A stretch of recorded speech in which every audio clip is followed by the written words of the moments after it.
Well, hello and good afternoon, everyone. Thank you for joining me for another edition, episode, whatever you want to call it, of the Goldie Show.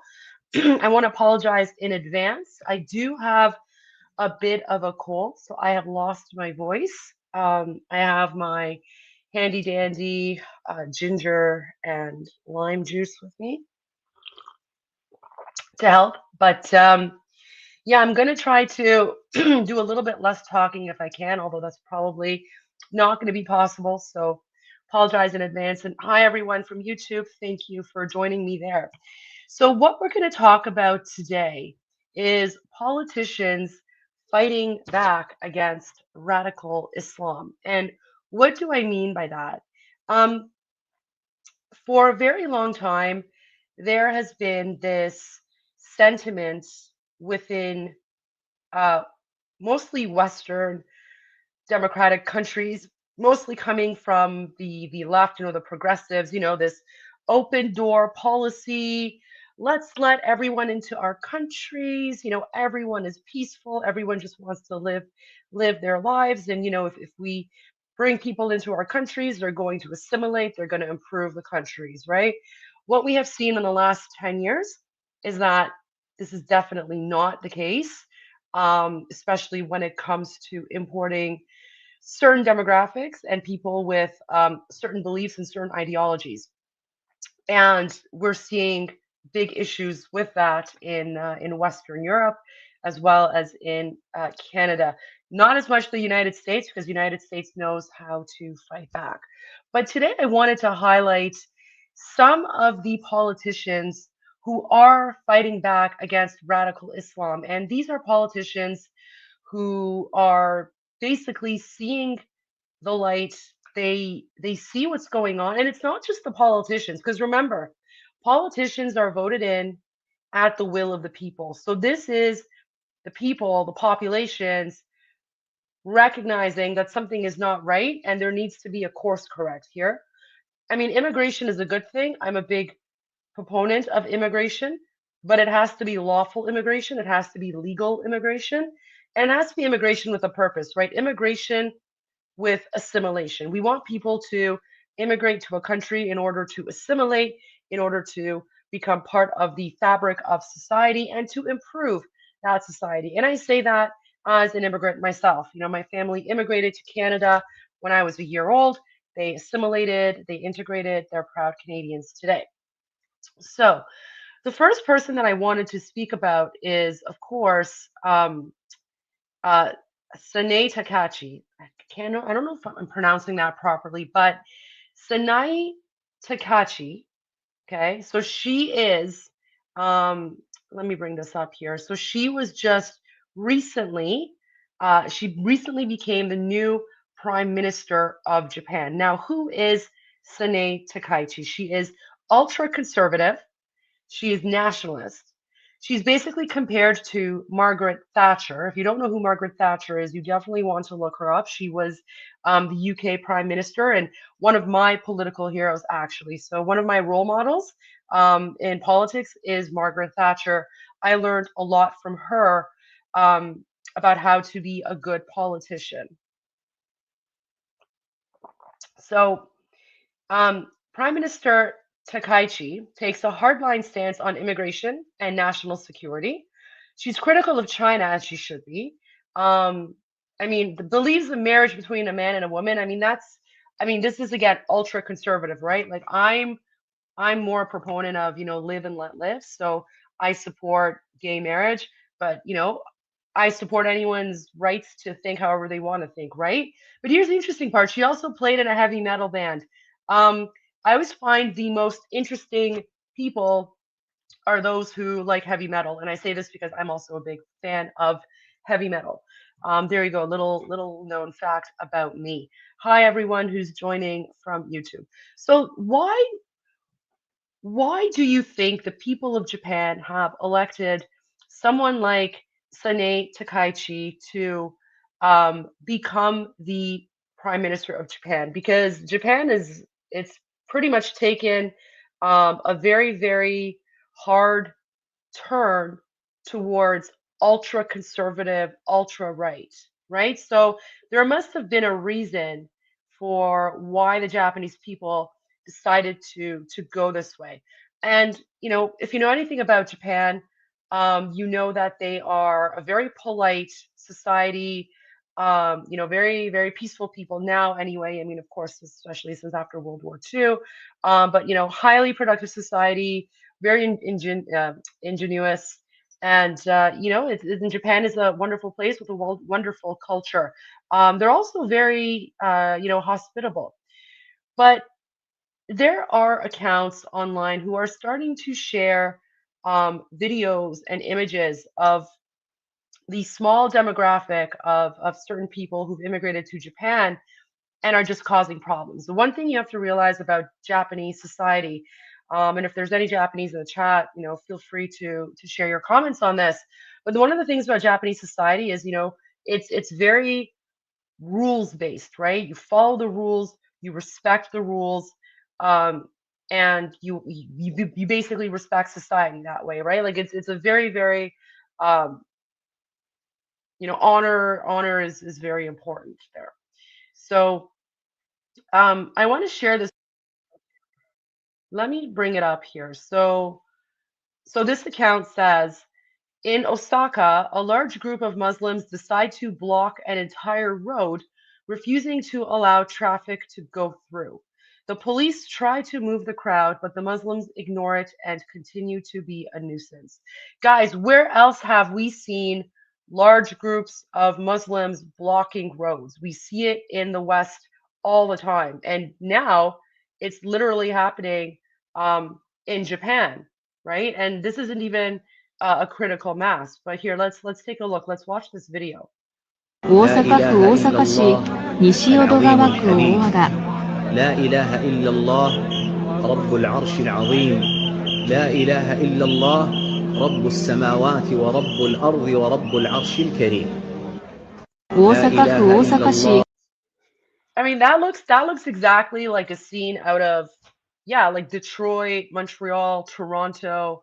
I mean, when I look at this video, I don't feel like I'm looking at Japan. Like, if it wasn't for the street signs, I wouldn't know that this is Japan. I wouldn't know that this is Osaka. And again, Japan is very, very rules based, right? So jaywalking is a huge no-no. You know, following the rules of the road is very, very important in Japanese society. The other thing that's really important is the notion of like being quiet when you're in public, right? So people, let's say if you're on the subway, like if you're in the subway in Japan, it's considered rude to speak on the phone, right? Because you're annoying the people around you, right? That's just part of Japanese culture. And of course, it's incredibly rude to not follow the rules of the road. So, here's one video. Um, here's another one. So this is, I mean, I have to look more into this, but it's very, very bizarre and very strange. And I don't even know why these people are angry. So it says another video from Ibaraki prefecture, where Muslims wave Islamic flags and threaten the local population with chants. Despite continuous complaints from local residents, the small Muslim population continues to be highly aggressive. So I mean, this was taken from a TikTok. 茨城県古川市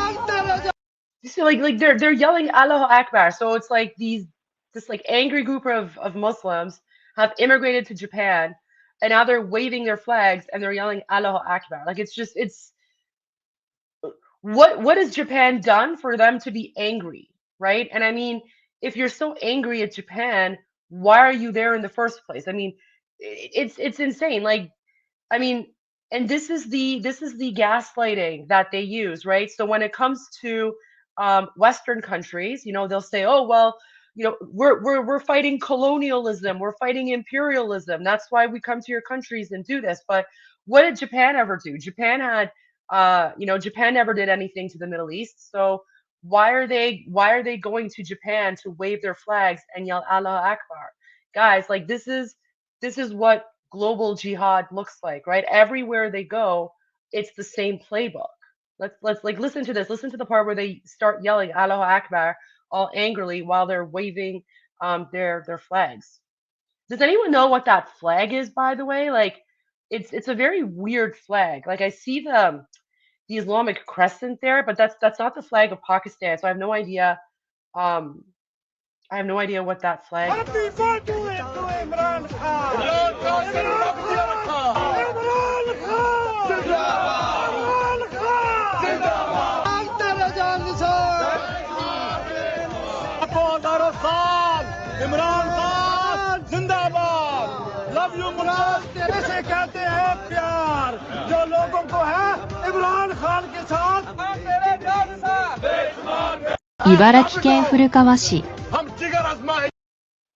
I mean, it's very, very bizarre. Okay, so here's another one.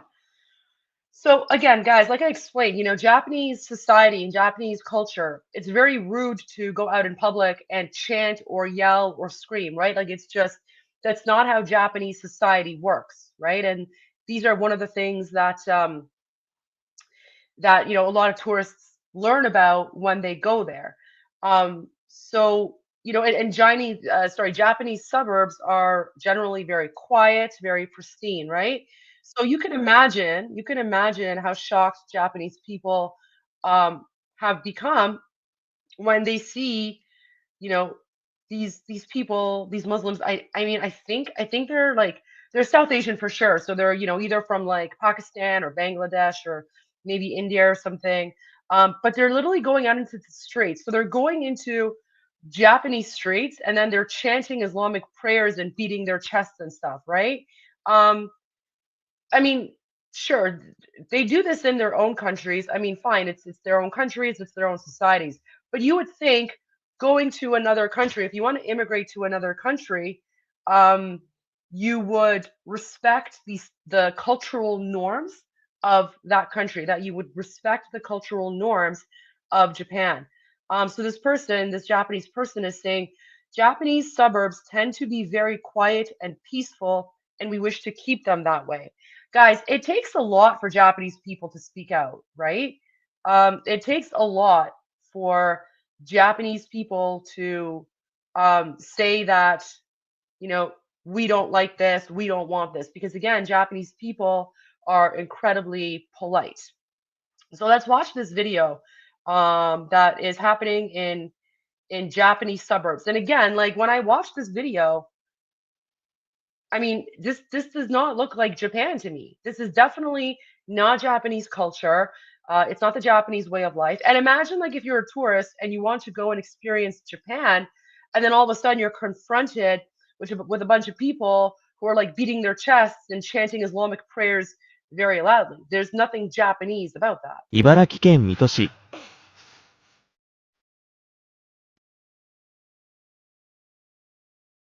Uyan gülmedi yüzüm, kanarmıyor ki gözüm. Yaralıyım gülmedi yüzüm, kanarmıyor ki gözüm. Ne yedim belli ne gücüm, kurban olam ya Muhammed. Ne yedim belli ne gücüm, kurban olam ya Muhammed. Allah'ım. And not only are they doing this in public in Japan, they're posting it on their own TikToks, right? So this is like this TikTok account is literally filming this and then they're posting it and they're bragging about it. Like, do you not have, I don't know, a mosque?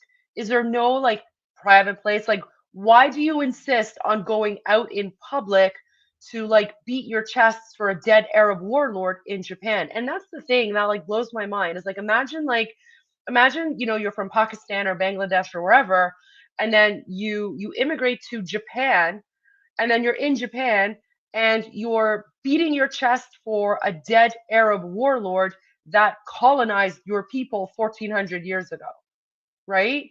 And this is a playbook. It's happening in Japan. It's happening in Western Europe. It's happening in Canada. It's happening in North America, in the United States. It's happening everywhere, right? And this isn't me. This isn't me posting this. This is like Japanese people themselves who are posting these videos and they're saying what is going on in my country right now. So, do you see why? And we're going to go back to the new Japanese prime minister, but I'm sharing these videos with you so that you can understand why Japan has taken an ultra right turn and is going ultra conservative. And I'm not saying far right because there's nothing far right about this, right? There's a political spectrum, and you have far left, the far left extremes, and then you have ultra left, and then the left, and then center, and then you have center right, right, ultra right, and then far right. So Japan hasn't gone far right, but Japan is definitely becoming like ultra conservative, right? And the reason Japan is becoming ultra conservative is that it is a direct reaction to this. It is a direct response to this, right? Like Japanese people would not feel the need to become ultra nationalistic and to protect their society from immigrants and foreigners if the immigrants and foreigners didn't act like this, right? So now people are going to start calling Japan like Islamophobic or xenophobic or whatever. No, that's gaslighting. Japan and Japanese people were not like that until this started coming into their country, right? Like this is the problem with open door policy. So let's continue watching this. Yeah, and like this. Imagine you're a tourist and you go to Japan and you see this. I would just be like, where am I? Like, am I in?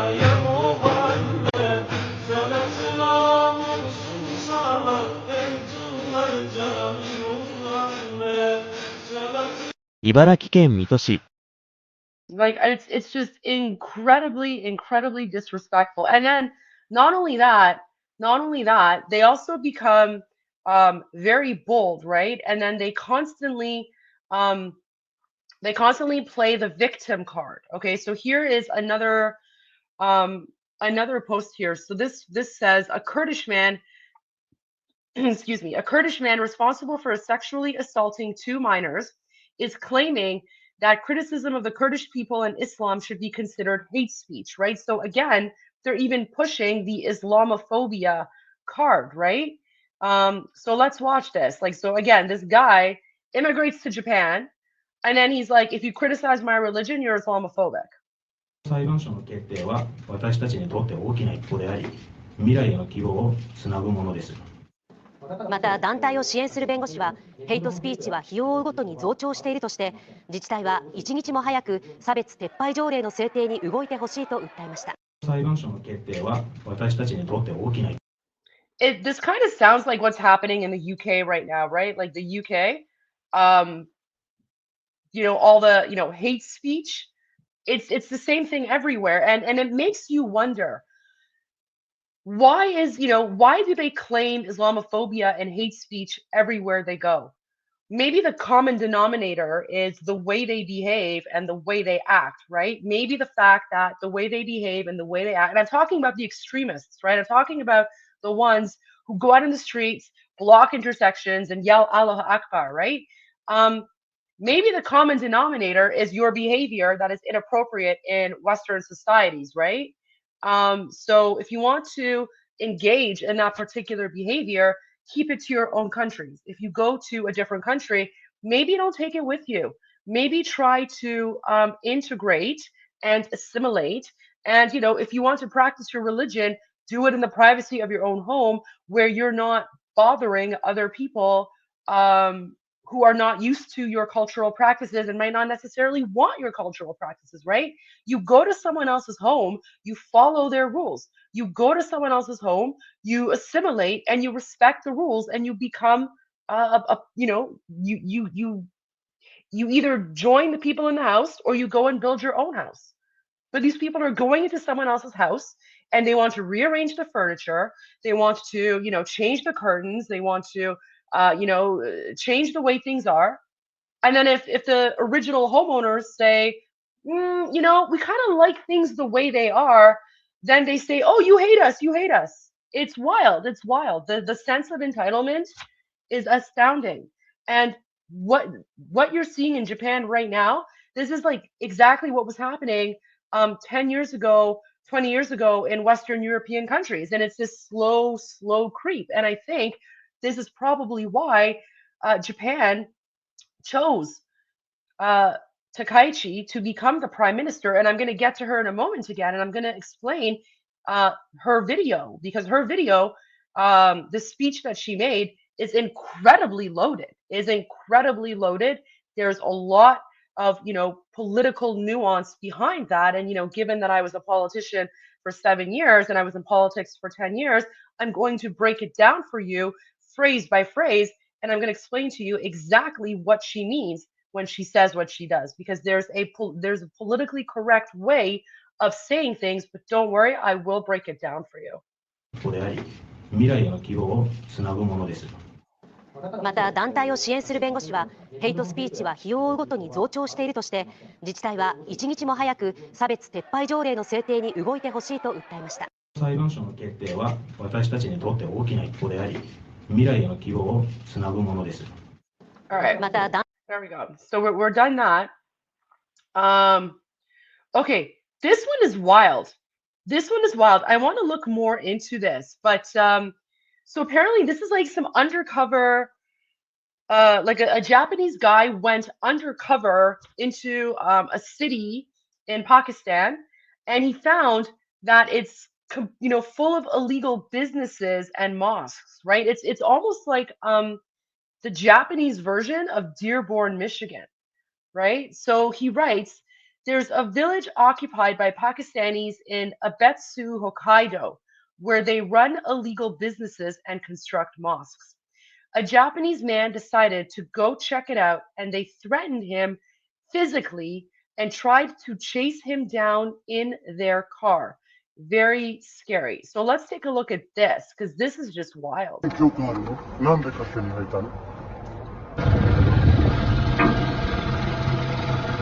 あのトラックはどなたのですか？あのトラックは道路に止まってるのまずいんじゃないかなと思って。はいはいはい。ねえ。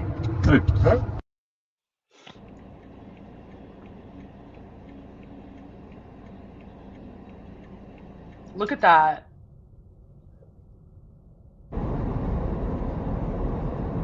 Oh wow, and then the car's chasing them. Oh my gosh.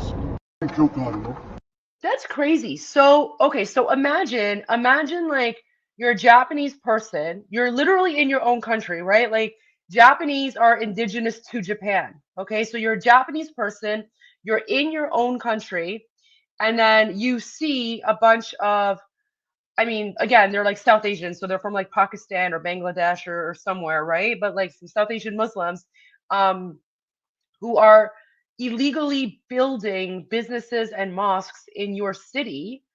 And then when you ask them, what are you doing? They basically threaten you with violence, and then they try to grab your arm, and then they literally chase you down in a car in your own country, right? Like, let's watch this again. This is wild. Like, this guy is saying, why did you come in without permission? Like, this guy is saying to the Japanese man, why did you come in without permission? Can you imagine? Like the audacity. あのトラックはどなたのですか？あのトラックは道路に止まってるのまずいんじゃないかなと思って。はいはいはい。ねえ。Look, okay, so this is the part where, so there's the Japanese man, okay? And then you're going to see he's going to start like going this way. And then the two Muslim guys like follow him. And then one of them like reaches out to grab his arm, right? Again, like no concept of like social boundaries, no concept of like what is appropriate behavior and what is not, right? Like they literally want to like physically assault the man. See? So they're chasing him, and then look, the guy goes, right? And he's like, so here you can see like he's trying to grab the man's arm. And then they start chasing him, right? Like, that's wild. They start chasing him. That's insane. That's insane. So now, knowing that, here's the speech now. So having seen all that, do you now understand why, I'm going to go back to my post from the beginning. So seeing all of that, can you now understand why Japan is taking a hard right turn and going ultra conservative, right? So ultra conservative, nationalist, right? Like she's basically saying Japan first, Japanese first. I 100% support that message. I think it is a dangerous idea to not put your country first, okay? Like your country first before immigrants. And I say that as an immigrant myself, because when people immigrate to a country, they need to put their new country first, 100%, right? You go to a new country, you assimilate, okay? Because if you're not assimilating, you're invading, and that is a problem. And it is a very, very serious threat to the security and stability of your country when the socialists and the communists, and the progressives say that waving the flag of your country is racist, or whatever, right? And we're seeing that in the United Kingdom right now, right? We're seeing where like English people are waving the UK flag, or the St. John flag, or whatever it is, and then they're accused of being racist by the woke left, right? Like that is insane.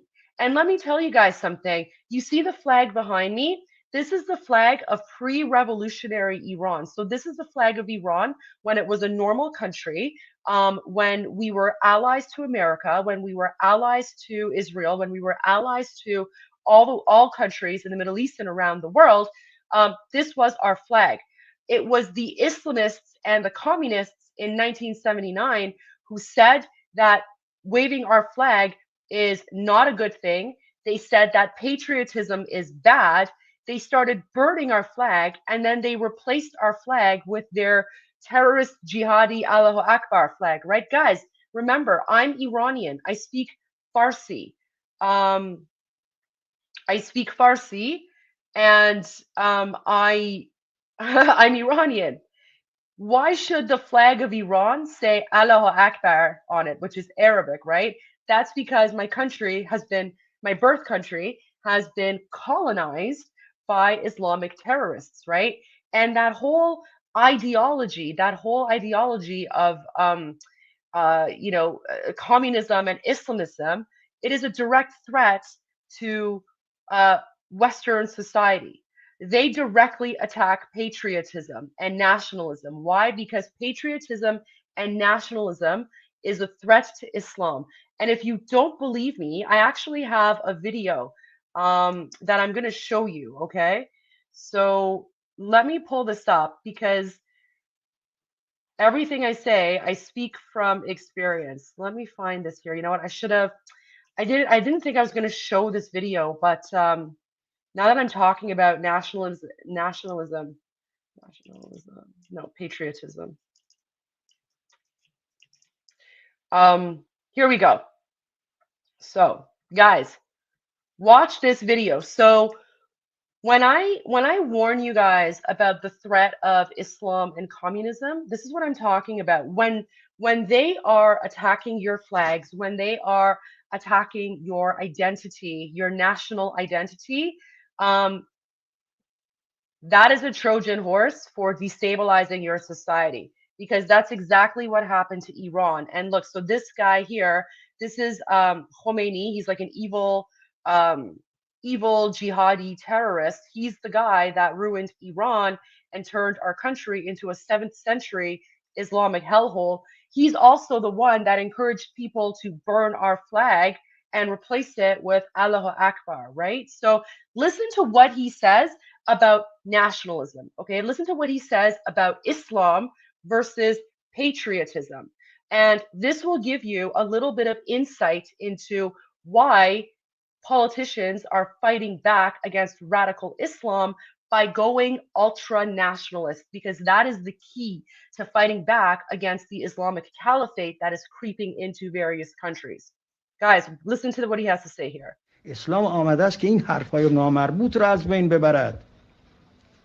افراد ملی به درد ما نمیخورند، افراد مسلم به درد ما میخورند.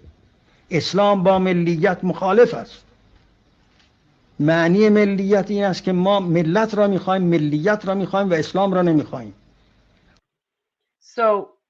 So let's go through this again, and I'm going to break it down for you. So this is what this guy said. Okay, this Islamic cleric, terrorist imam.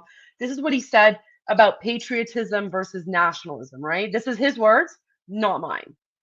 And these are the videos you will never find in the mainstream media, because this goes against the communist and Islamist narrative. Right? This goes against what they want you to think and believe. اسلام آمده است که این حرفای نامربوط را از بین ببرد. So he says Islam has come to get rid of this useless talk. By useless talk, he's referring to nationalism and patriotism, right? So he's saying Islam is here to get rid of nationalism and to get rid of patriotism. افراد ملی به درد ما نمیخورند. And then he's saying patriots are useless to us. We need Muslims, right? So he's saying people, so he was referring to Iran here specifically. So he's saying we don't want Iranians, we want Muslims, right? So when I tell you that the Islamic Republic is a foreign occupying force, this is what I'm referring to, because the vast majority of people who are part of the Islamic Republic or who support the Islamic Republic are not even Iranian. They're just Muslims from various parts of the world. And if you watched my live stream yesterday and the day before about the Nigerian genocide, there are even like Nigerian Muslims who support the Islamic Republic, even though they've never been to Iran, right? So these are the terrorists who are engaging in global jihad, and they want to take over the world. And so that's why you're seeing them going to various countries, and the playbook is always the same. So let me just repeat this. So he says, patriots are useless to us. We need Muslims. لی به درد ما نمیخورند. افراد مسلم به درد ما میخورند. اسلام با And then he says Islam is opposed to patriotism. So when you see all of these like pro-Palestine, pro-Hamas people in your countries who are demonstrating, they never carry the flag of the country they're in. In fact, they usually burn the flags of the countries you're in, right? Like the pro-Hamas people, the pro-Palestine people in Canada have actually had demonstrations where they burn the Canadian flag. Why do they burn the Canadian flag? Because Islam is opposed to patriotism. So they are destabilizing, like their intent is to destabilize Western civilization, right? And this is how they do it, because they are attacking patriotism. And that's why many of them also refer to Canada, the United States and other places as like the settler colonial project, right? Because their aim is to eventually overthrow, destabilize, and take over. And that's exactly what they did to Iran in 1979. And that's exactly what we Iranians have been fighting for 47 years. We want to get our country back. We are fighting to reclaim our country from these Islamists, right? So that's why I hold the, I have the flag of Iran behind me. That's why I have the flag of Iran behind me, because this is one of the ways that I'm fighting back against the Islamists, right? Because this flag triggers them. This flag is a reminder to them that they were not successful in erasing our Iranian identity. And, as an Iranian, I'm here to warn you to not allow them to erase your identity. Do not allow them to make you think you are racist for waving the flag of your country, right? Do not ever feel racist for saying that you are a proud Canadian or American or, English or, whatever, right? Or Japanese, Italian, right? They want you to think that you are racist if you put your country first. Why?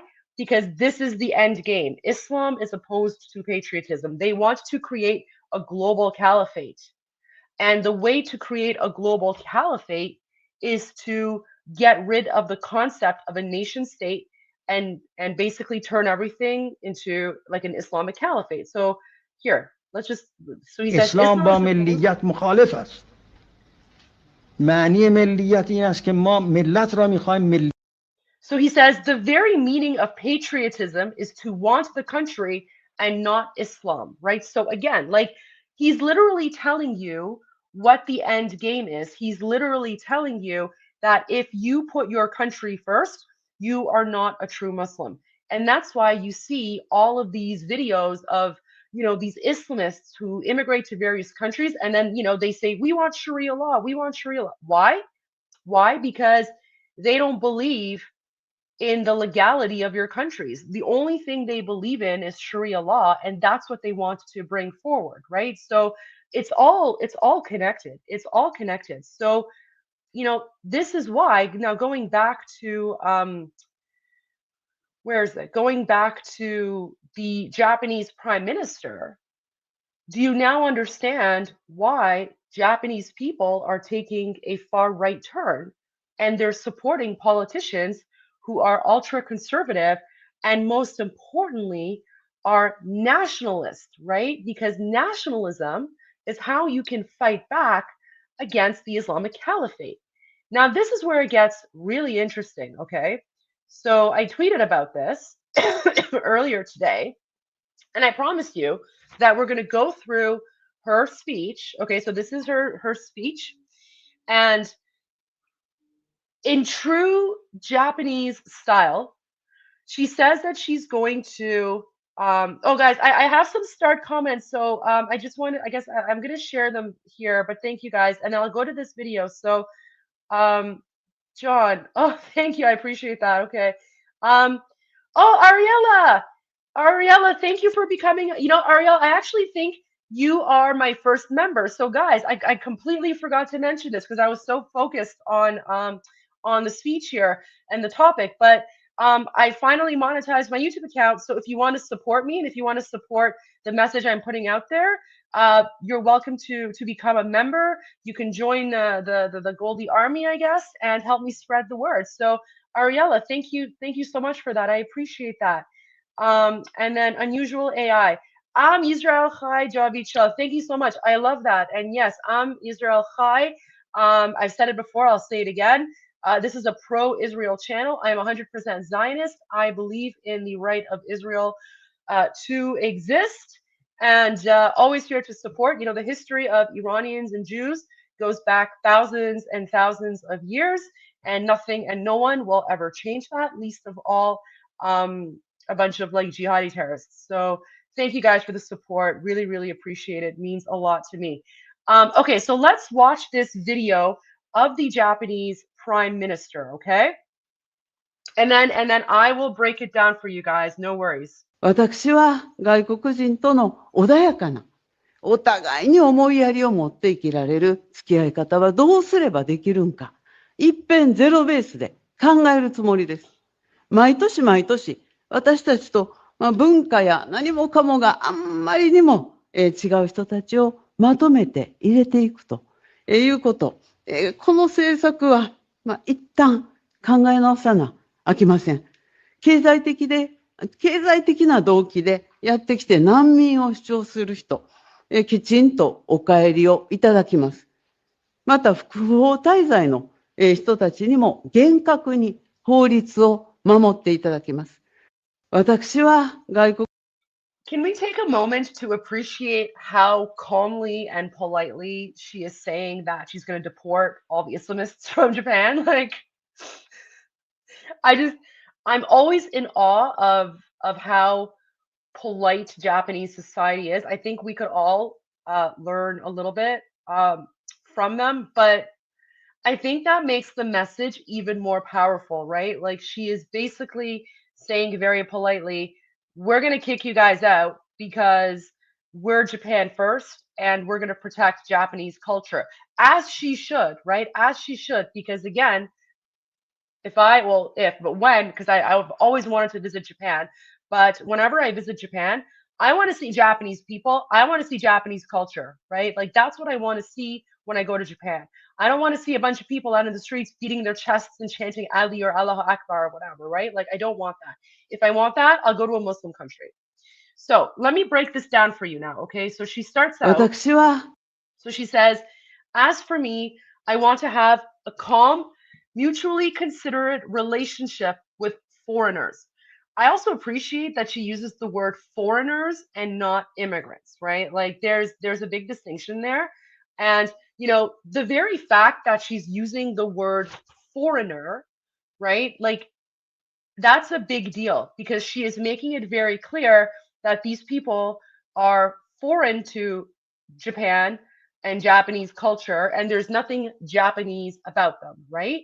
And that's a fair thing to say. There's nothing wrong with that. There's nothing wrong with saying that and acknowledging that, right?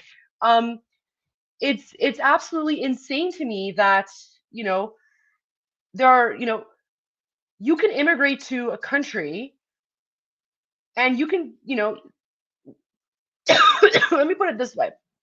There are people who have immigrated to countries, and then as soon as they get a citizenship, they claim that they're more they belong more to that country than the people who've been there 3 or 4 generations, right? And we've seen this in England, we've seen this in Canada, we've even seen this in the United States, right?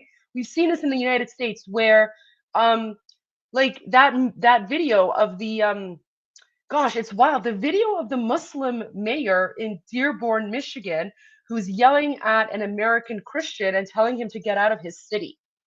Like that is wild, right? Like it is wild to me that a Muslim guy who's clearly an immigrant or family of immigrants is telling a white American to get out of his city when that city was literally built by white Americans, right? But this is the problem with the woke leftist narrative of just saying, oh, everyone can come, we're all equal. Right? When you bring people into your country but there's no expectation or demand for them to assimilate, then they don't assimilate and they kind of keep their sense of otherness, and then eventually they become bold enough to attack the people who are from that place, right?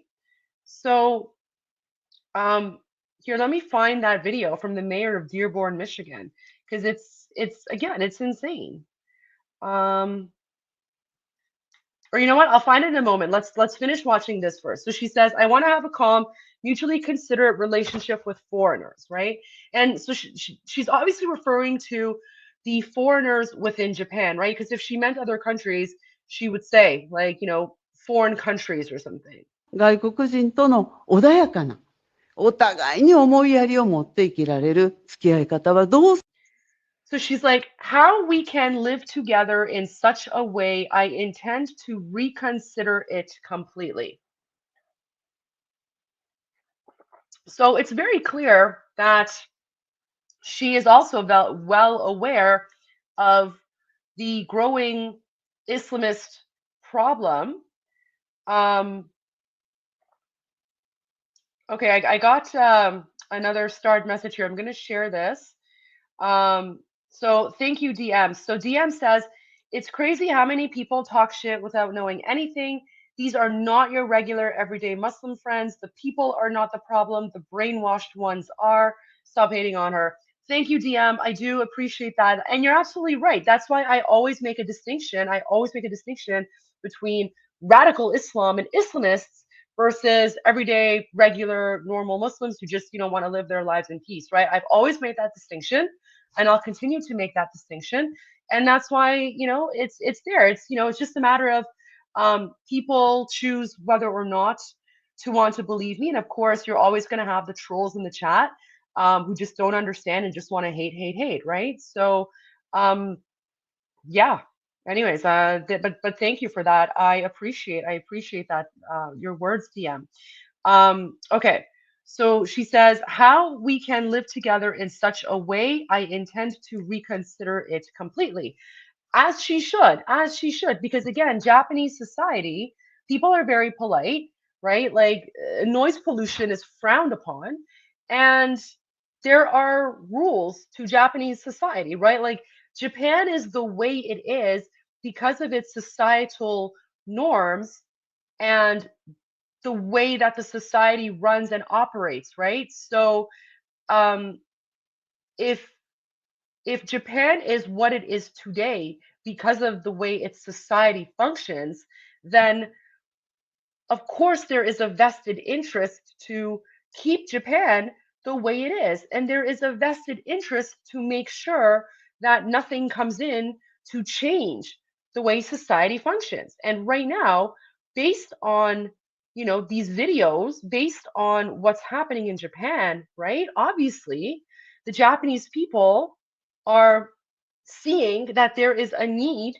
to take steps to protect their society, right? Again, let me play this. 大阪府大阪市西 Right? Like these people, these, I guess immigrants, foreigners, whatever. The Prime Minister of Japan calls them foreigners. So these foreigners have come in and they're blocking the streets, right? And this is a huge no-no in Japan. This is not how Japanese society functions. And the Japanese people are calling it out. They're saying this is not appropriate. This is not acceptable. Okay, like this is let's watch this video. 大阪府大阪市西淀川区大和田 لا إله إلا الله رب العرش العظيم لا إله إلا الله رب السماوات ورب الأرض ورب العرش إله Right? إلا Like you can see the Japanese police officer. He's trying to like wave people around to get them to get off the streets, and no one is listening. No one is paying attention. الله رب العرش العظيم لا إله إلا الله رب السماوات. Like they're literally clearing off the street to allow a car to drive by. What if that was like an emergency vehicle, right? Or someone who has like a pressing thing, or just someone who needs to get to work, right? Like why are these people blocking the intersection? This is like again a huge no-no. Like like even jaywalking is frowned upon in Japanese society. Like no one jaywalks in Japan, and yet these people are there. And they're not even they're and the other thing, they're not even trying to integrate into Japanese society. Like they're still wearing like the clothes of whatever country they're from, whether it's like Pakistan or Bangladesh or whatever. So like you can tell there is zero effort, zero interest to assimilate into Japanese society, right? Zero effort to wear Japanese clothes or whatever, right? They're basically there taking up space. ورب الأرض ورب العرش الكريم. 大阪府大阪 Right? So, based on videos like this, based on videos like that, can you now understand why the Japanese Prime Minister is saying how we can live together in such a way? I intend to reconsider it completely. Right? That's the whole point. That's the whole point of why the Japanese people want her as prime minister and why she has now become the new prime minister of Japan. It's because of that exact behavior, which is negatively impacting Japanese society. どうすればできるんか。一遍ゼロベースで考えるつもりです。 And she says, I plan to think about it from zero again, right? Because year after year, 毎年毎年、私たちと文化や何 because year after year, the culture between us and everything else is so very different, right? So she's basically saying, we're going to stop everything. We're going to stop our entire immigration policy. We're going to stop it. We're going to go back to zero, and we're going to rethink it from the ground up, right? And Japan is incredibly smart for doing that. Could you imagine if Western politicians had done the same thing 10 or 20 years ago? I think Western Europe and Canada and even the United States would be in a much better place than where they are today. If politicians had been brave enough to take a step back and be like, maybe something's not working out here. But, this whole concept of multiculturalism and diversity has become a Trojan horse for mass immigration and Islamic terrorism, right? And this whole concept of multiculturalism and diversity didn't really exist 15, 20 years ago. It's been pushed down our throats since then. And so she's like, even like, so she's basically saying, I plan to think about it from zero again, right? From the beginning, because year after year, the culture between us and everything else is so very different, right? So she's saying Japanese culture is very different from the culture of the foreigners, right? And again, the example that I gave is blocking intersections. No one in Japan jaywalks. So imagine you have a culture where it is considered rude and inappropriate to jaywalk, right? Like people don't even jaywalk when there's no cars, right? I mean, I'm definitely guilty of jaywalking when there's no cars, right? Because I'm like, whatever, there's no cars, it's not going to impact anyone, and I jaywalk. But in Japan, my understanding is, and some of my Japanese friends have told me, even if there are no cars around, you do not jaywalk, and the reason is because just breaking the rules is one of the first steps towards lowering societal standards. So the rules are very important. So imagine a society where jaywalking is frowned upon and no one jaywalks, and then you import people into that society who literally think it's okay to block intersections and yell Allahu Akbar, right? Like it's a fundamental clash of civilizations and a fundamental clash of cultures, right? Because now you have this culture where everything is working one way. All of a sudden, these people come in and they're completely changing that, right? And it's upsetting the culture. And so, do you not think that the culture has a right to say, no, enough is enough, we don't want you here, you are negatively impacting our society? Of course, absolutely, they have the right to say that. And yet there are those who would say that, oh no, it's racist. Why is it racist to want people to follow the rules of your culture, right? I mean, if someone is coming to your home, you expect them to follow your rules. And if they don't like it, they can go somewhere else. They can go back to their home, or they can go someplace else. So this is what she means when she says, year after year, the culture between us, so the Japanese culture, and everything else is so very different. Yet people are being brought in all together. Okay, so she's saying 何 people も are かも being があ brought in ん all まりにも together. 違う人たちをまとめて入れていくということ。この And she says to keep bringing them in, right? So she's saying if we continue to bring them in, it's going to cause problems. And she says this policy, we must pause 政 and 策は reconsider it. 一旦考え直さなあきません。 So she's saying we have to pause this immigration policy, this open door policy we have, and we have to reconsider it. And then, she continues to say, those who come with economic motives and claim to be 経済的 refugees.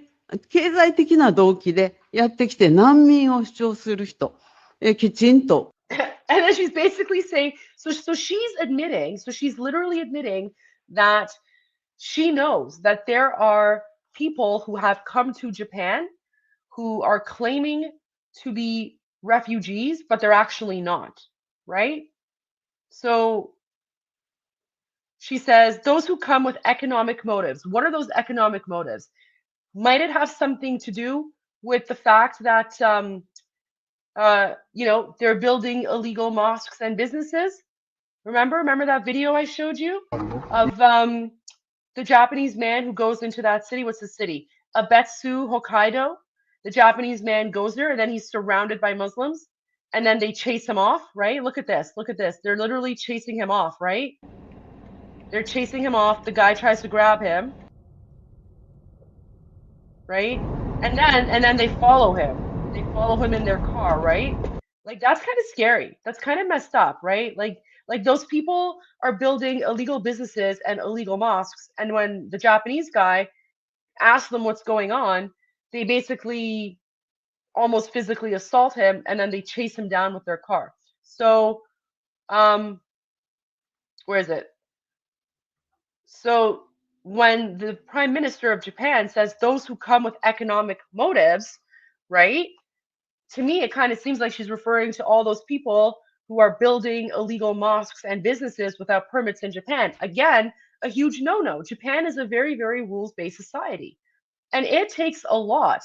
It takes a lot for Japanese people to speak out because Japanese people are incredible hosts, right? Like, and I say that as an Iranian, right? Because Iranians were also very, very good hosts, but Japanese people take like hosting to the next level. So for her to come out and say like, these, I mean, she's calling this out and she's saying these people need to be deported. That's a big deal.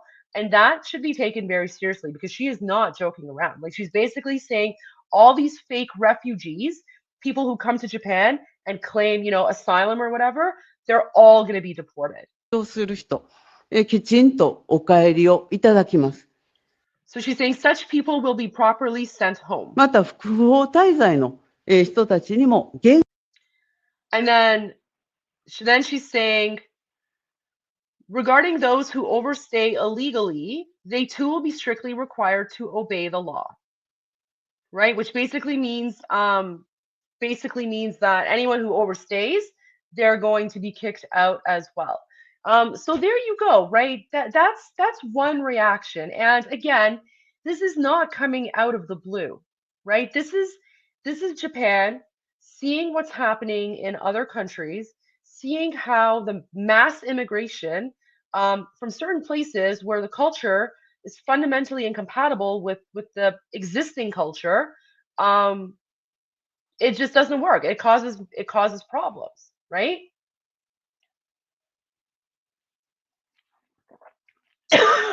Sorry guys, I have a bit of a cold, so I have that. So that's Japan.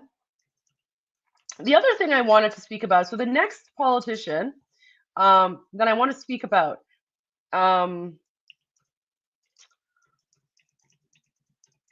you guys have probably heard about this. So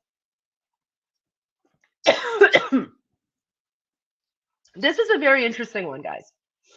So Portugal passes face veil ban amid European integration debates. So Portugal's parliament approved a bill on October 17, 2025, banning burqas and niqabs in public spaces for religious or gender reasons, with fines of up to 4,000 euros, proposed by the far-right Chiga party. The measure aligns with similar restrictions in France, Belgium, and other European countries aimed at enhancing security and promoting integration. In the UK, Conservative leader Robert Jenrick voiced support for a potential ban to uphold national values, while critics argue it discriminates against Muslim women. So this criticism that it discriminates against Muslim women is total BS, because I'm going to tell you guys right now, the burqa and the niqab, they are a sign of discrimination. They are a sign of oppression against women, okay?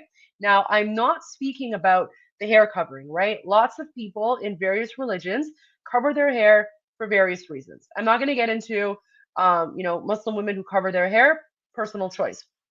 But when it comes to the face covering, that is completely a tool of Islamist oppression, okay? Normal, regular Muslim women do not cover their faces. They just don't, okay? The reason that women are told that they have to cover their faces is because the reasoning behind it is if you show your face, you're going to attract a man and he's going to rape you, right? So it's the ultimate form of victim blaming. It's basically saying, if you don't cover your face, you're going to be raped. So the burqa and the niqab in and of itself is a sexual tool of oppression, right? It sexualizes women because it says you are nothing but a sex object. And if you show your face, you're going to be raped, right? It's the ultimate form of victim blaming. And I think the burqa should be banned everywhere. It should be banned everywhere, right? Like, it is dehumanizing. It is cultish, right? It's only people in a cult who think that women should cover their faces to avoid being raped, right? To me, it's no different than female genital mutilation. It's the exact same thing, right? So the people who say that it discriminates against Muslim women, it does not. If anything, it's helping to liberate them and free them from an oppressive cult, right? Because again, the burqa, it's wild. It's wild, right? Um, so let me go here. Let me go back. So here we go. So this is the and then this politician, he just calls it out, right? Like he just calls it out, right? And so he basically says, this Portuguese politician says, do you want to go back to your burqa? It's very easy. Go back to your country of origin. Take a flight to Saudi Arabia or Afghanistan, not here. Andre Ventura, leader of Nationalist Chega Party in Portugal. Portugal has banned burqa in public places for safety reasons. So let's just watch this video. Ontem ouvi uma mulher dizer assim, se proibirem o uso da burca eu vou ter que me ir embora. Meus senhores, boa viagem, o aeroporto da Portugal é perto, é chegar lá, apanhar o voo, e voltar para o país. Agora não venham para aqui dizer-nos que se não puderem usar a burca. I wonder if we can find a version, I wonder if we can find a version with English subtitles. Let's see if I can find something. Let's see if I can find an English version with subtitles, guys.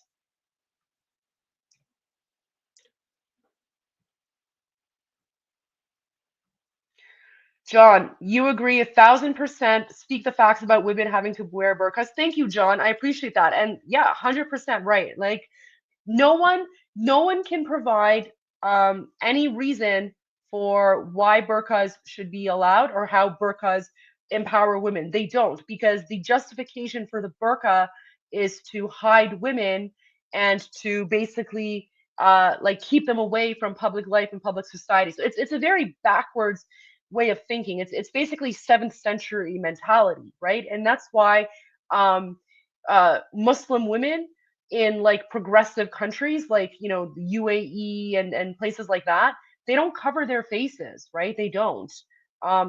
It's just not a thing. Let's see if I can find.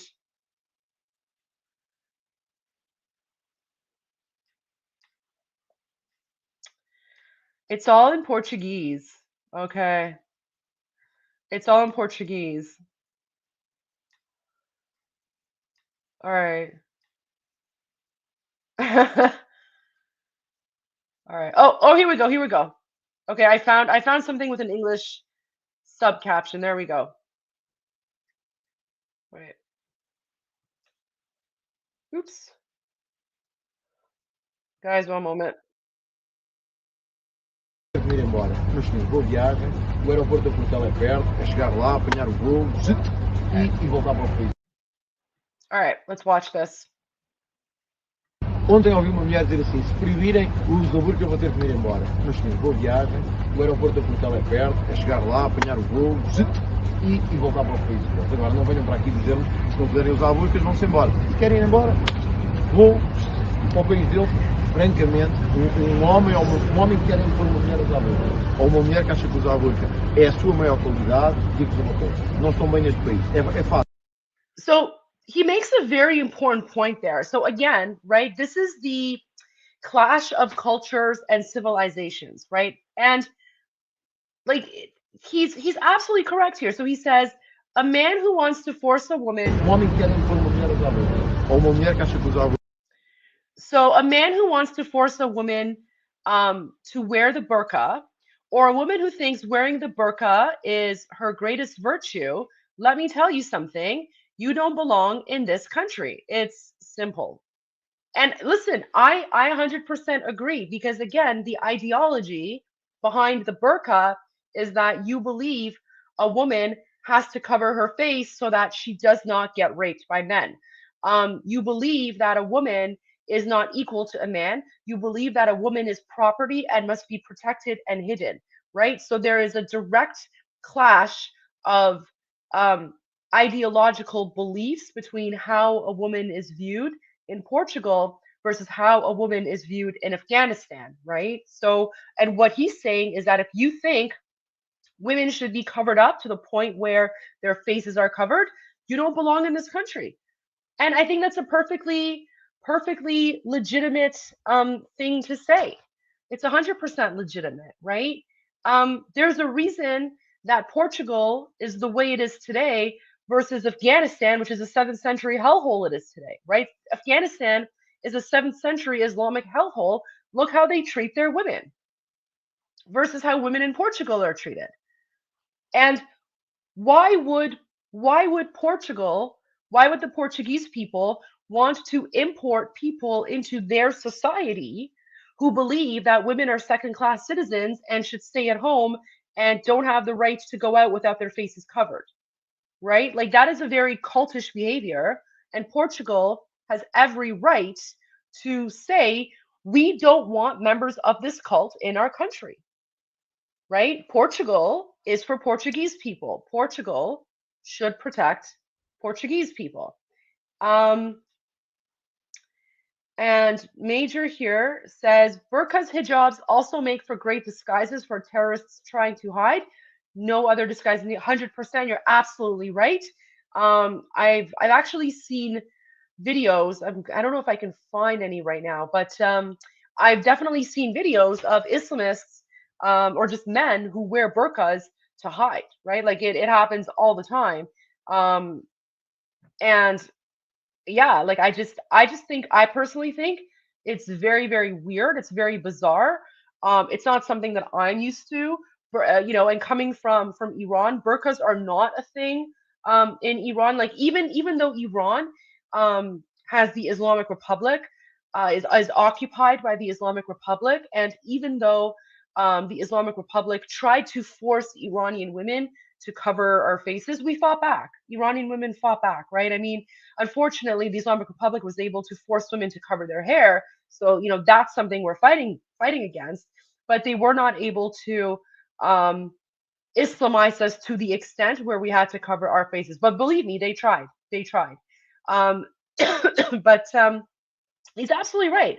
And what's really frustrating and upsetting is that this politician, right? His name is Andre Ventura. He's the leader of the, again, nationalist Chica party in Portugal. Remember what I told you about nationalism? Remember that video I showed you? Let's watch that again, right? Let's watch that video again. This is what the Islamists, right? So this is what the Islamists say about patriotism and nationalism. The reason that they attack nationalists, the reason that they go after people who want to protect their own country and society is because nationalism is a threat to the Islamic Caliphate. Nationalism is a threat to expanding, right, Islamic colonization. So let's go back and watch this from, again, this is the guy, Khomeini, this is a guy who took over Iran in 1979 and turned Iran into a 7th century Islamic hellhole overnight. Listen to what he says about patriotism. اسلام آمده است که این حرفای نامربوط را از بین ببرد. افراد ملی به درد ما نمیخورن، افراد مسلم به درد ما میخورن. See, he says we don't need patriots, we need Muslims.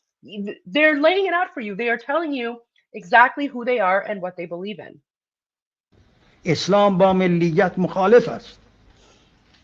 معنی ملیت این است که ما ملت را میخوایم، ملیت را میخوایم و اسلام را نمیخوایم. See, so he's laying it out for you. He's saying very clear.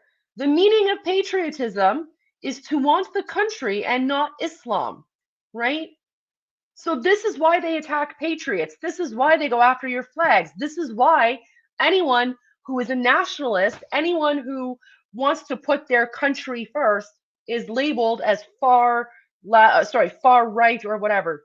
When they call nationalists far right, they are trying to gaslight you into thinking that you are doing something wrong, right?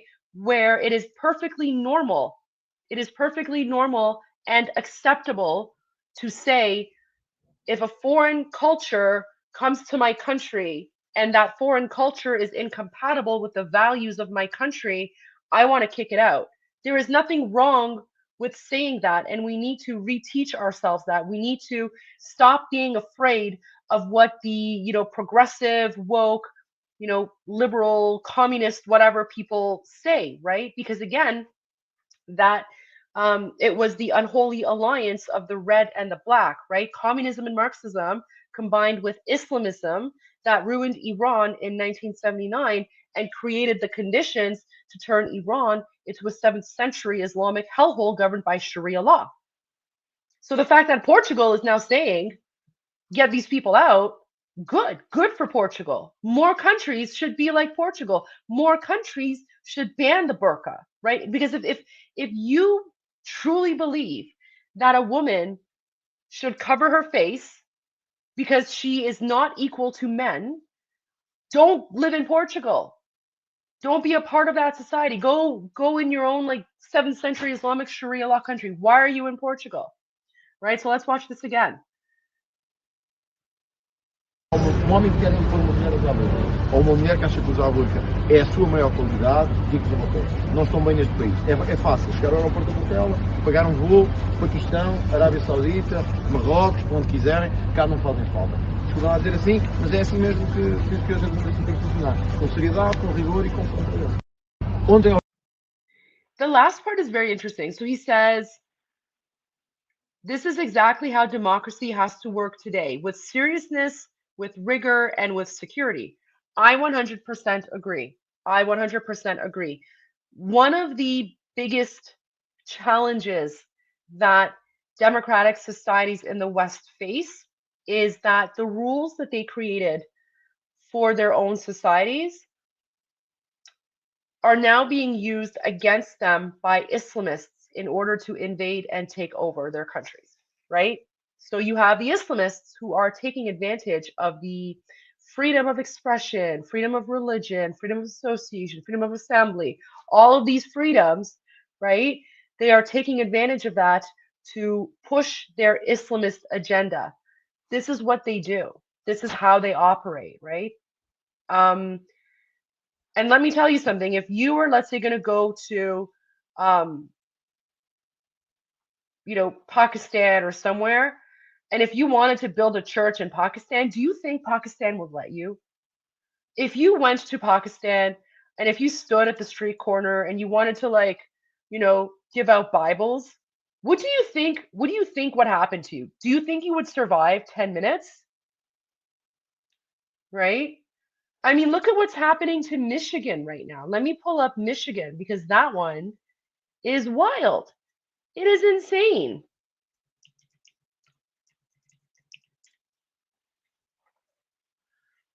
Look at where is it? What's the Michigan mayor?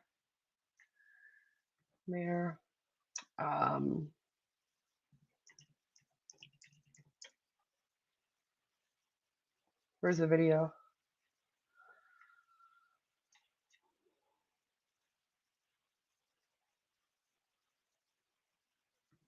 Is it this one? Oh, here we go. Here's the video. Okay. Look at this. Look at this. So this is a Michigan mayor. Okay. Watch this. I mean, Hezbollah, bombed.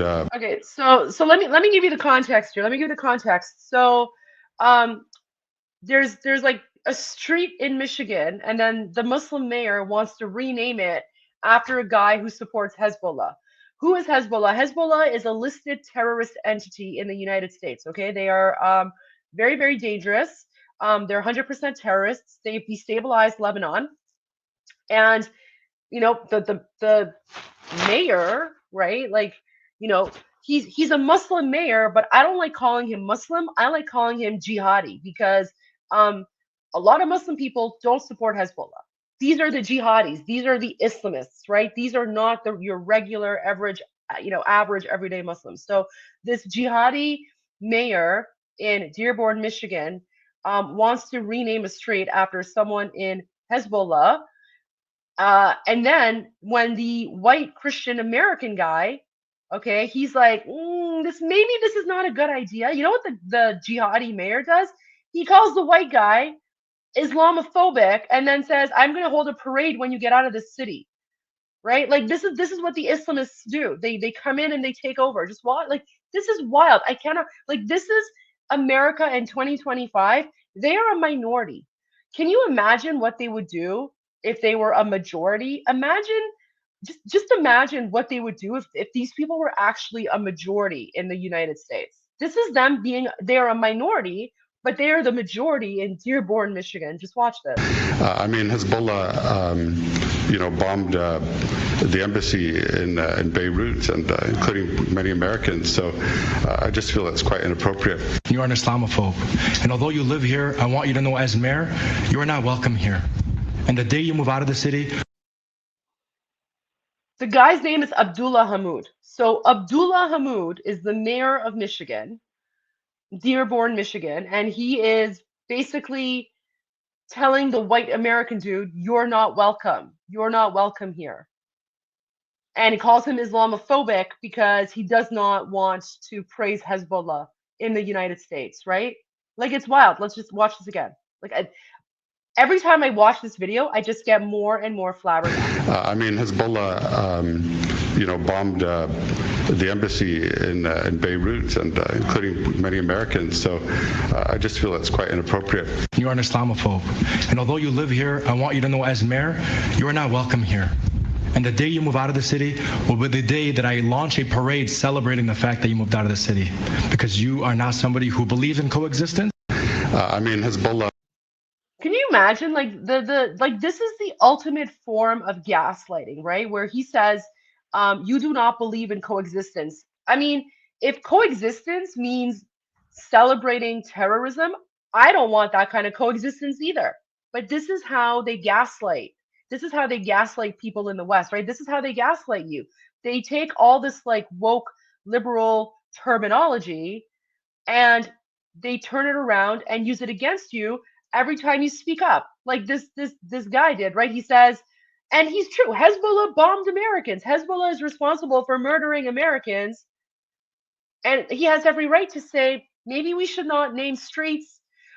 First of all, why are streets in America named after like Arabic people anyway? That's my first question. Like, are streets in, I don't know, Saudi Arabia named after American people? Right? But then they come here and then they want to like rename and take over, and then when you try to like call it out, you're accused of Islamophobia. Let's watch this again, and then I see we have a starred message.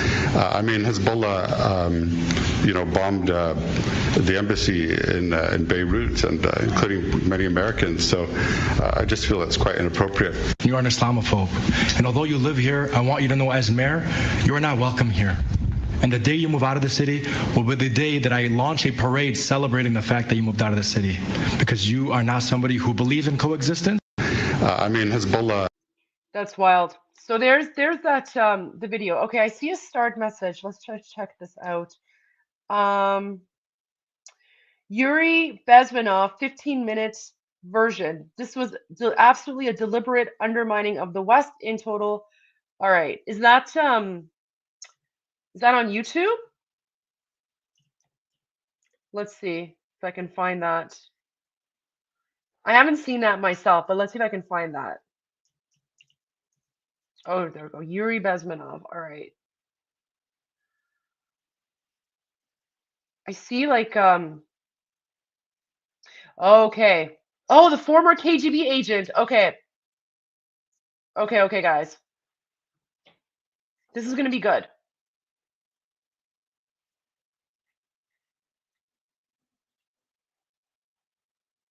Several times before about ideological subversion. That is a phrase that I'm afraid some Americans don't fully understand.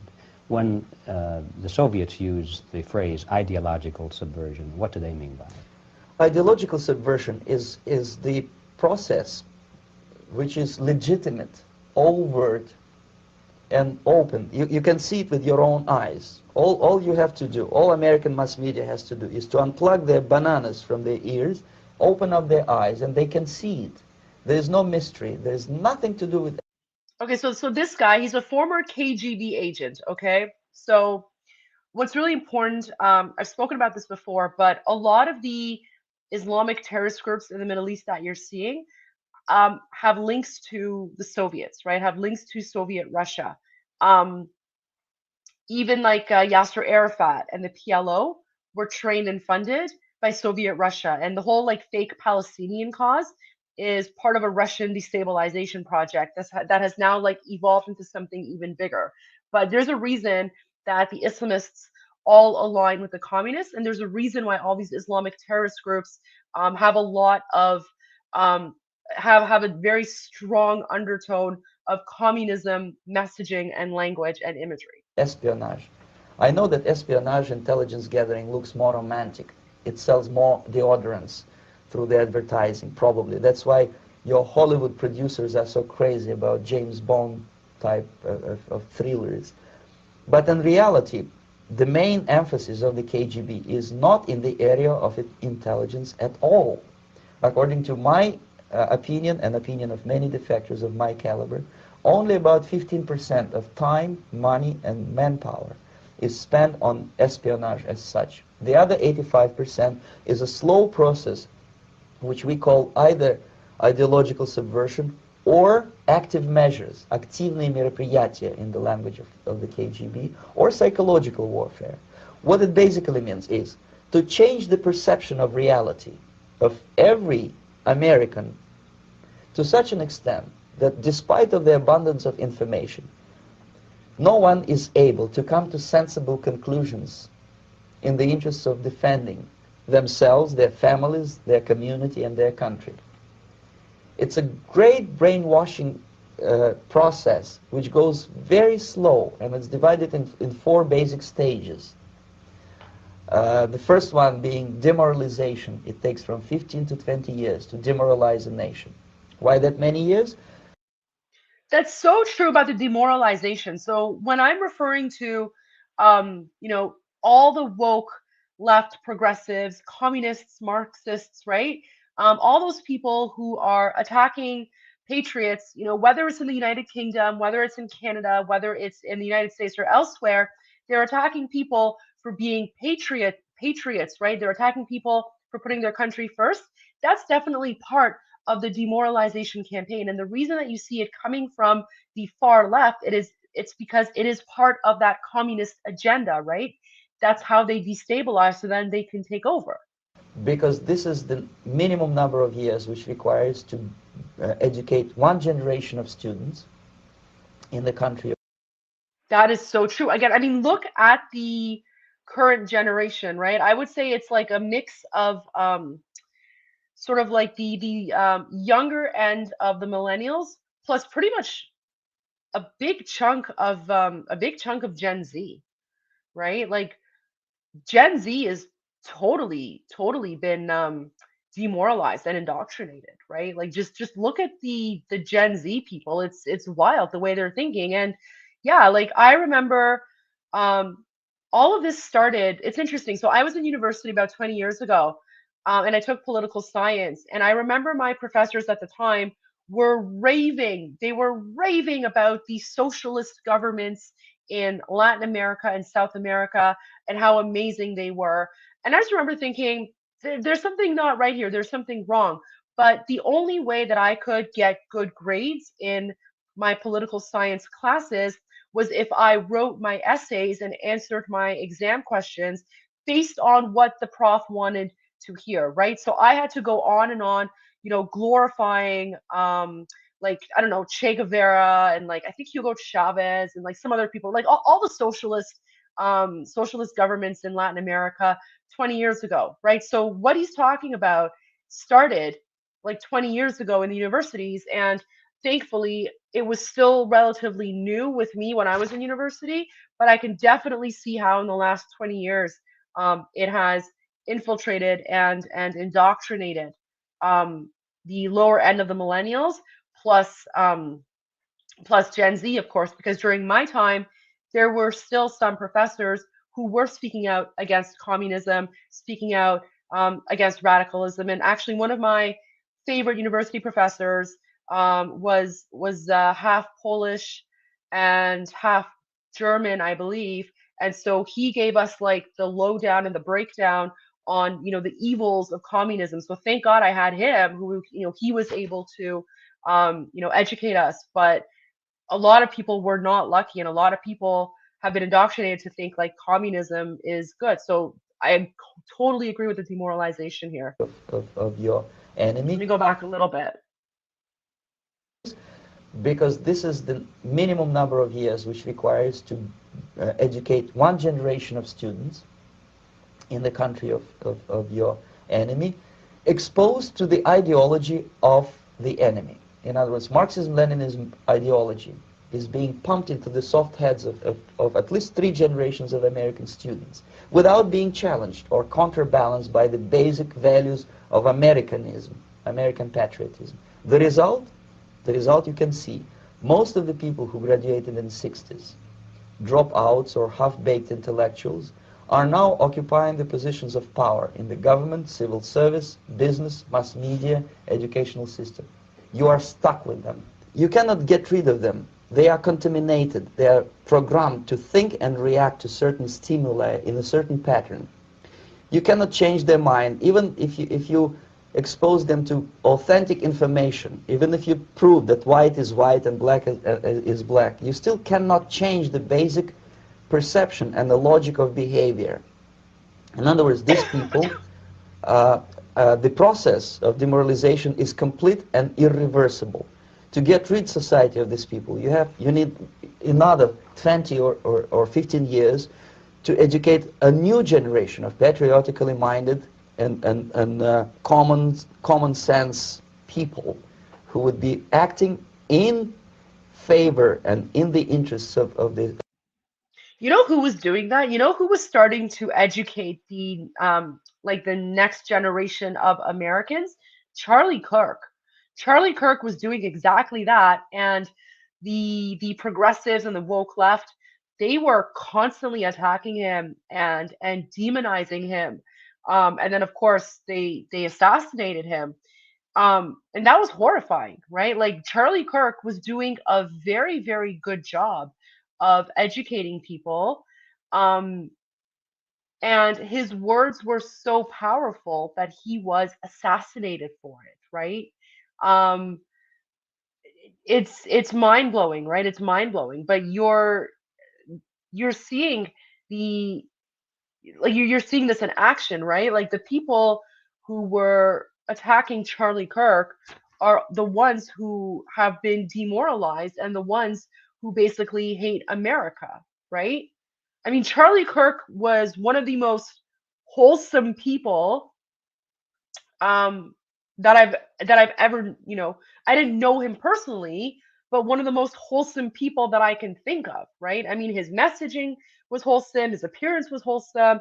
He's a man of faith, a man of God, and the left could not handle that, and they demonized him, right? Like, um, they basically called Charlie Kirk, who was, he was center right.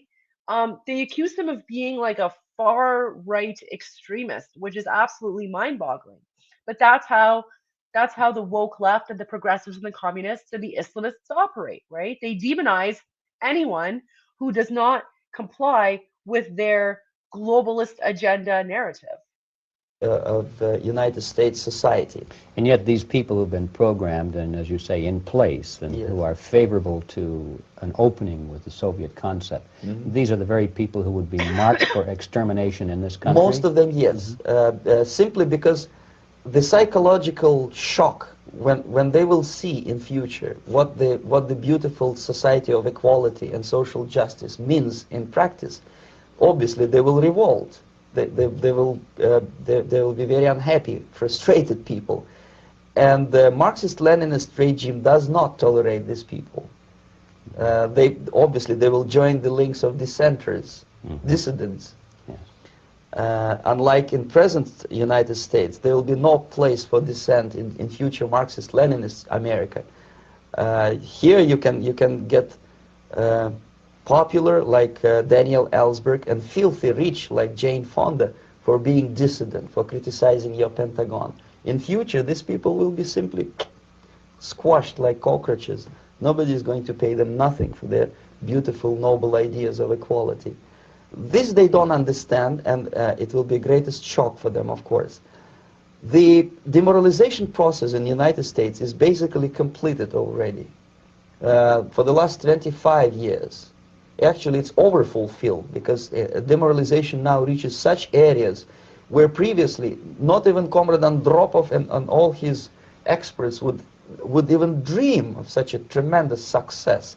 Most of it is done by Americans to Americans, thanks to lack of moral standards. As I mentioned before, exposure to true information does not matter anymore.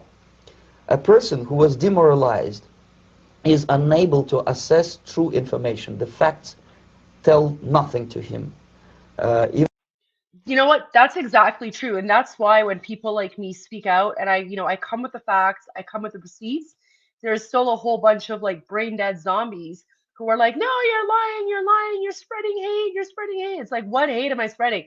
This is literally the truth. I come with the facts, I come with the receipts, I come with the videos, I come with information. But because these people have been indoctrinated, they don't know how to respond. They don't know how to think. Their critical thinking skills is gone, and so all they say is you're spreading hate or you're ignorant or whatever, right? It's always the same tactics with these people. It's always the same narrative, and they never have a coherent argument. Like they never have a coherent counter argument to what I'm saying. It's just you're wrong, you're spreading lies or whatever, because they don't have anything to stand on because it's all part of the indoctrination. Even if I shower him with information, with authentic proof, with documents, with pictures, even if I take him by force to the Soviet Union and show him concentration camp, he will refuse to believe it until he's going to. That's exactly what's happening with Israel and Gaza right now, right? You have all the pro-Palestine, pro-Hamas people who refuse to accept the facts, who refuse to accept the truth, and they just keep on spouting the Islamist narrative that they have been force-fed by Islamist propaganda outlets that operate as news networks, right? Like I'm thinking of Al Jazeera, Press TV, BBC, and all the leftist news organizations, right, as well, right? They've just been so inundated with all of this that even when you show them the facts, even when you show them the truth, they still just come out and they're like, Israel this, Israel that, right? It's exactly, he's basically explaining what's happening right now with Israel and Gaza and all of the pro-Hamas trolls, right? To receive a kick in his fat bottom. When a military boot crashes his. Al Jazeera isn't leftist. Al Jazeera is Islamist, and Al Jazeera is actually banned in several Muslim countries. Al Jazeera is banned in Saudi Arabia, it's banned in Egypt, it's banned in Jordan, it's banned in Bahrain, and it's banned in the United Arab Emirates, among other countries. And the reason Al Jazeera is banned in Muslim Arab countries is because Al Jazeera is radicalizing the Muslim population there. So, Al Jazeera is banned in a lot of Muslim countries. Then he will understand, but not before that. That's the tragic of the situation of demoralization. Sorry, I didn't mean it's left-leaning. I said Al Jazeera, along with other left-leaning organizations, like BBC and CNN and those people, like they're all complicit together. But Al Jazeera is Islamist. So basically, America is stuck with demoralization, and unless, even if you start right now, here, this minute, you start educating new generation of Americans, it will still take you 15 to 20 years to turn the tide of ideological perception of reality back to normalcy and patriotism. The next stage is destabilization. This time, subverter does not. We are totally in the destabilization era right now, guys. Like, we are in the destabilization era. There's a reason why all of these like pro-Hamas, pro-Palestine, jihadi people are literally out in your streets, burning your flags, waving their own terrorist jihadi flags, and they're yelling Allahu Akbar. That's literally destabilization. Care about your ideas and the patterns of your consumption. Whether you eat junk food and get fat and flabby, doesn't matter anymore. This time, and it takes only from 2 to 5 years to destabilize a nation. What matters is essentials: economy, foreign relations, defense systems. And you can see it quite clearly that in some areas, in such sensitive areas as defense and economy, the influence of Marxist-Leninist ideas in the United States is absolutely fantastic. I could never believe it 14 years ago when I landed in this part of the world that the process will go that fast. The next stage, of course, is crisis. It may take only up to 6 weeks to bring a country to the verge of crisis. You can see it in Central America now. And after crisis, with a violent change of power, structure, and economy, you have so-called the period of normalization. It may last indefinitely. Normalization is a cynical expression borrowed from Soviet propaganda. When the Soviet tanks moved into Czechoslovakia in '68, Comrade Brezhnev said, now the situation in brotherly Czechoslovakia is normalized. This is what will happen in the United States if you allow all these schmucks to bring the country to crisis, to promise people all kind of goodies and the paradise on earth, to destabilize your economy, to eliminate the principle of free market competition, and to put a big brother government in Washington, D.C., with benevolent dictators like Walter Mondale, who will promise lots of things, never mind whether the promises are fulfillable or not. He will go to Moscow to kiss the bottoms of new generation of Soviet assassins, never mind. He will create false illusions that the situation is under control. Situation is not under control. Situation is disgustingly out of control. Most of the American politicians, media, and educational system trains another generation of people who think they are living at a peacetime. False. The United States is in a state of war, undeclared total war against the basic principles and the foundations of this system. And That is so true. That is so true. There is an undeclared war.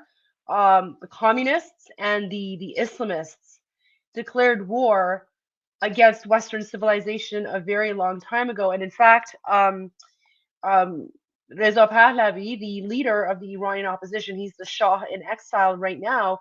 He actually did a speech last year at the National Conservatism Convention in Washington D.C. And he spoke about this exact threat to Western civilization, the unholy alliance of the red and the black, communism and Islamism. And he spoke about that. He spoke about that speech. It's in one of my live streams. You guys can go back to my live streams and you can find it there. But 100%, there is an undeclared war. And I think the biggest challenge here for people in the West is that he just said it. You think you guys are living in peace. You think it's peacetime, but there are bad actors who declared war against you years ago. It's just not the kind of war that you see with guns and weapons, although it's starting to get to that point. It's more of a civilizational war, right? It's a cultural war. And people are falling for it. And I think more people need to wake up to the fact. And like, this is 100%, 100% true here. And the initiator of this war is not Comrade Andropov, of course. It's the system. However ridiculous it may sound, the world communist system or the world communist conspiracy, whether I scare some people or not, I don't give a hoot. If you are not scared by now, nothing can scare you. But you don't have to be paranoid about it. What actually happens now, that unlike myself, you have literally several years to live on unless the United States wake up. The time bomb is ticking. With every second, the disaster is coming closer and closer. Unlike myself, you will have nowhere to defect to, unless you want to live in Antarctica with penguins. This is it. This is the last country of freedom and possibility. Okay, so what do we do? What is your recommendation to the American people? Well, the immediate thing that comes to my mind is, of course, there must be a very strong national effort to educate people in the spirit of real patriotism, number one. Number two, to explain them the real. That's what Charlie Kirk was doing. That's exactly what, when he says there must be a very strong national effort to educate people, that's exactly what Charlie Kirk and Turning Point USA were doing. And one of the reasons that it was so successful is because he was able to connect with a lot of young people on college campuses. And they assassinated him for that. They murdered him for that. Like, I truly believe that Charlie Kirk would have been president of the United States if he hadn't been assassinated, right? Like this educational aspect is so critical, right? National effort to educate people in the spirit of real patriotism, number one. Number two, to explain them the real danger of socialist, communist, whatever, welfare state, big brother government. If people will fail to grasp the impending danger of that development, nothing ever can help United States. You may kiss goodbye to your freedom, including freedoms to homosexuals, to prison inmate. All this freedom will vanish, evaporate in 5 seconds, including your precious lives. The second thing, the moment at least part of United States population is convinced that the danger is real, they have to force their government. And I'm not talking about sending letters, signing petitions, and all this beautiful, noble activity. I'm talking about forcing United States government to stop aiding communism. Because there is no other problem more burning and urgent than to stop the Soviet military-industrial complex. He makes a very, very good point there. The reason that the Islamic coup d'etat, the Islamic revolution in Iran in 1979 was successful is because the Islamists had the backing and the support of the communists. So I would argue that communism is probably more dangerous to society than Islamism, because with Islamists, they're just a bunch of savage jihadis. But it's the communists who have infiltrated academia. It's the communists who, wear a suit and tie and talk about the evils of imperialism and, all the good of communism. Those communists that have been accepted as, an intellectual school of thought, they are the ones who enable and legitimize Islamism, because the ideologies of communism and Islamism are united in their anti-imperialist narrative, right? So both of these schools of thought, although they are quite different, where they converge is their desire to destabilize Western society and their desire to overtake Western society. That's exactly what happened in Iran in 1979. The communists and the Islamists converged, and the Islamists were successful because the communist academics and progressives and pundits and whatever were making the case, and the Islamists at the time, they lied, right? Because Islamists, Taqiyya, all of that stuff, they lied and they said, oh yeah, we'll work with the communists, we'll work with the progressives. And they said, we have no intention of turning Iran into an Islamic country. We just want to, make Iran a better place or whatever. And so the communists and intellectuals and progressives trusted the Islamists, right? And never trust a terrorist, never trust an Islamist. But the communists and progressives trusted them. So they worked together. And then as soon as they were able to take over the country, the Islamists began their jihad. And then they went in and then they murdered all of the communists and progressives and intellectuals who had supported them in order to consolidate power, right? So to me, in this day and age, when I see all these like idiotic leftists in the West who support Hamas terrorists, who support Islamic terrorism, all the gays for Gaza, queers for Palestine nonsense, it's ridiculous. It's ridiculous because the same woke lefties supported Islamists in Iran before 1979, and then as soon as the Islamists took over, they were all executed, right? Like it's the same pattern that's been happening over and over and over again. So what you're seeing right now in the United States is nothing new. What you're seeing in Canada, in Western Europe, is not new. It's the same pattern that constantly repeats itself, and that's exactly what happened in Iran in 1979. From destroying whatever is left of the free world. And it is very easy to do. No credits, no technology, no money, no political or diplomatic recognition, and of course no such idiocy as grain deals to USSR. The Soviet people, 270 millions of Soviets, will be eternally thankful to you if you stop aiding a bunch of murderers who sit now in Kremlin and whom President Reagan respectfully calls government. They do not govern anything, least of all. You know what? That sounds so much like what Iranians want, because there are millions of Iranians right now in occupied Iran who want to overthrow the Islamic Republic. You know, we want a secular democracy. We want our Shah to return. We want King Reza Pahlavi to return to Iran. We want people to stop calling the Islamic regime a government, right?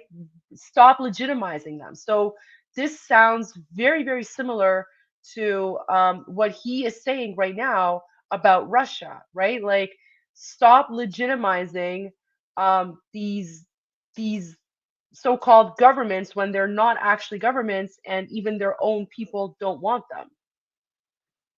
Such complexity as the Soviet economy. So basic, two very simple, maybe too simplistic answers or solutions, but nevertheless, they are the only solutions. Educate yourself, understand what's going on around you. You are not living at the time of peace. You are in a state of war, and you have precious little time to save yourself. You don't have much time, especially if you are talking about young generation. There's not much time left for convulsions to the beautiful disco music. Very soon it will go, just overnight. If we are talking about capitalists or wealthy businessmen, I think they are selling the rope on which they will hang very soon. If they don't stop, if they cannot curb their unsettled desire for profit, and if they keep on trading with the monster of the Soviet communism, they are going to hang very soon. And they will pray to be killed, but unfortunately they will be sent to Alaska probably to manage industry of slaves. It's simplistic. I know it sounds unpleasant. I know Americans don't like to listen to things which are unpleasant. But I have defected not to tell you the stories about such idiocy as microfilm, James Bond type espionage. This is garbage. You don't need any espionage anymore. I have come to talk about survival. It's a question of survival of this system. You may ask me, what is it in for me? Survival, obviously, because unlike, as I said, I am now in your boat. If we sing together, we'll sing beautifully together. Wow. Thank you for suggesting that, Major Tom. I definitely want to watch his longer video, so maybe I'll do another live stream later, and we can watch that. But I wanted to thank you all for joining me. This was part 1 of politicians fighting back against radical Islam. I'm going to have much more to say tomorrow, including we're going to look at Italy and what Maloney is doing and saying. If you appreciate what I'm doing, make sure that you like and subscribe and share this video with everyone.